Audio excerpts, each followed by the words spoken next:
Hiya, Carol here with another picked at random miniature quilt. Double Irish chain. I feel like a bingo caller. For this one, I really want to use up one of the ribbons that I've been stashing away for a while.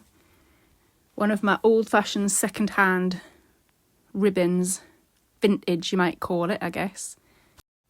So that pink one I just had in my hand had a wire in it. This is a nice vintage ribbon. Very light colours though. I've got this, what are the rabbits? I bought these and then I saw them a few times in the second-hand shop. They must have been really popular at one time. And these ducks, red and white. But I do have something particular in mind, and that is this orange, green and cream ribbon. It feels lovely in your hands. Got this blue. It's a bit little though, isn't it? The pink as well.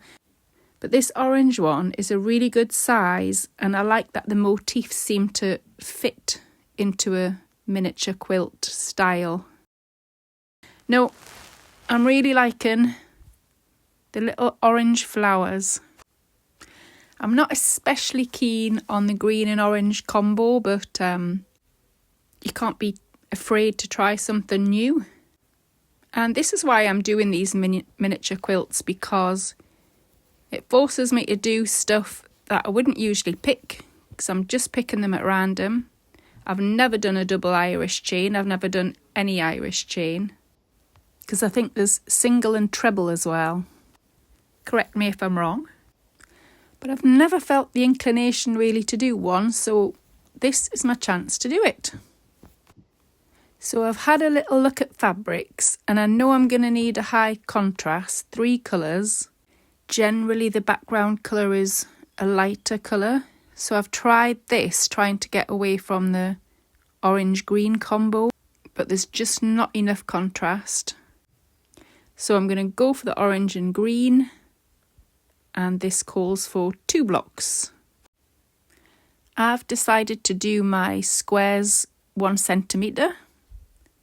So therefore I've drawn the 2 blocks out in the size that I want. I've coloured them in the colours that I want, because otherwise I get confused. And then I'm going to add on my seam allowance. I'm going to leave 1/2 centimetre and cut them down. So I'm going to need to cut out some 2 centimetre strips. I'm going to label this number 1, and I'm going to need an orange strip, green, cream, green, orange. And I'm going to sew them all together in that order. Then I'm going to need green, orange, green, orange, green, and sew them in that order. Then finally, cream, green, orange, green, cream, and sew them together. So 1, 2, 3. Then for block B, a bit more simple, you're just going to need these green squares on the edge of each corner. So I'm just going to cut out 1 strip for the middle, and then a row at the top and bottom of that, 2 centimetre strips of green because of my seam allowance, and 4 for the white because of my seam allowance. So a little bit of advice for sewing strips.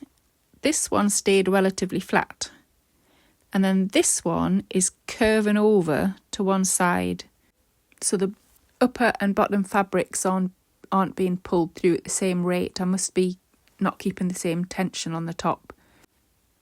So to remedy this, I'm not doing the other strips again, but what I'm going to do from now on is measure the 2 strips that I'm sewing together, cut them to the same size, even fold it in the middle so I can pin them and make sure that they're being sewn together without one of them being pulled out of shape.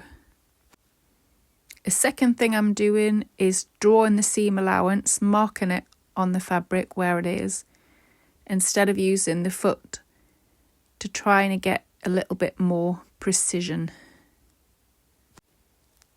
And then a final thing that I've tried on this one, just because these are so tricky, tiny little centimetre bits and pieces, is to spray the material, the fabric, with a bit of starch. I read this somewhere on the internet and decided to give it a go.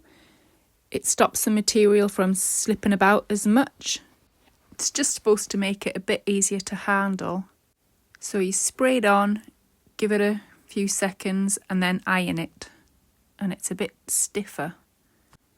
Because I'm not going to lie, I did find this quite tricky to do. My squares end up being really, really wobbly squares. So the strips have all been cut into 2 centimetres and sewn together, following my chart, and that's block 1. Then the second block with these 2 pieces sewn together, that was fairly easily completed. Then it's just a case of alternating your blocks. And then a border. And finally, my inspiration, which was this beautiful orange flower border. And there we have it, a double Irish chain. It might be a wonky one, but it's good enough for me. And I actually did enjoy making this. I'm quite pleasantly surprised. But these tiny squares were a big challenge. I do wonder if it was my ironing or lack thereof. Thanks for watching. Bye bye. To throw it down that way. Oh. Every time I try and get a... It's not too bad.